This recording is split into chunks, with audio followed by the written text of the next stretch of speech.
Is it my son who fed the huge tortoise? Why did he die? Why? Aunt Mariam cried very bitterly in the class. She fell to the floor and broke into tears. Other teachers ran into the room to help her. They held her hands and told her sorry. They felt very bad for her because losing an only child is the most painful thing in the world. But these teachers did not know anything about the giant tortoise. They had never seen it, so they thought it was just a normal death.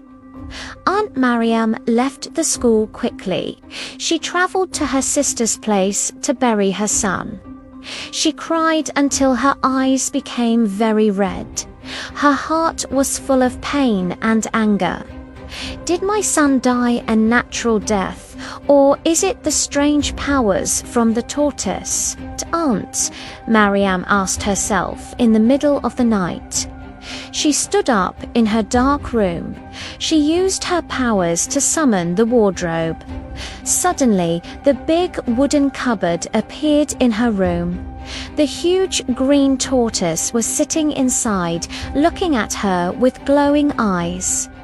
Aunt Mariam was very angry. She shouted at the tortoise, "My only child is dead. What is happening? You are supposed to be my protector, but why did you allow my son to die? I want to know what killed him at first." The tortoise did not say anything. It just stayed quiet like a stone. But Aunt Mariam kept shouting and putting pressure on it.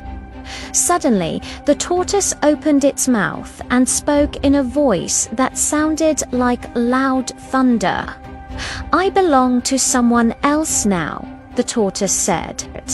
"The person who feeds me now gives me food that is sweeter and amazing. If you want me to listen to you, you must give me that same food. For now, I follow the person feeding me.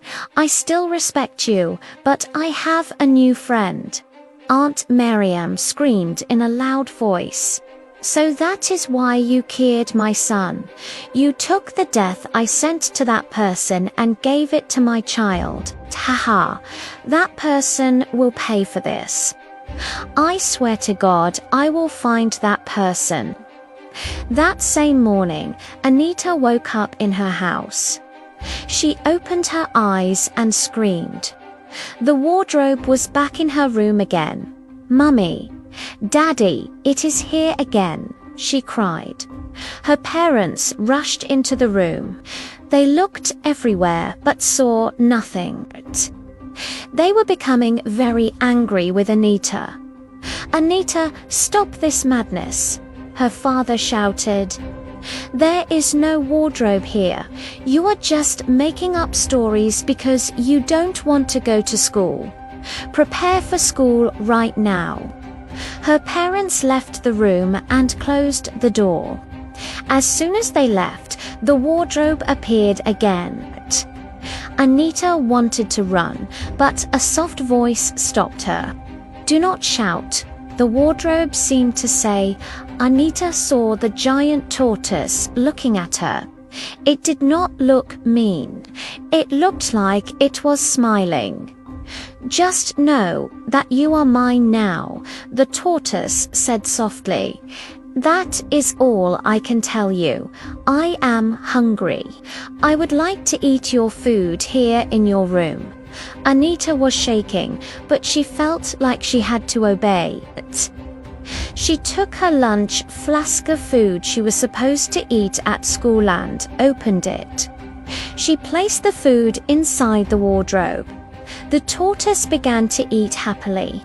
When she was done, Anita picked up her empty food flask and put it in her school bag. She had no food to eat for the day, but she didn't care. She was terrified of what would happen at school.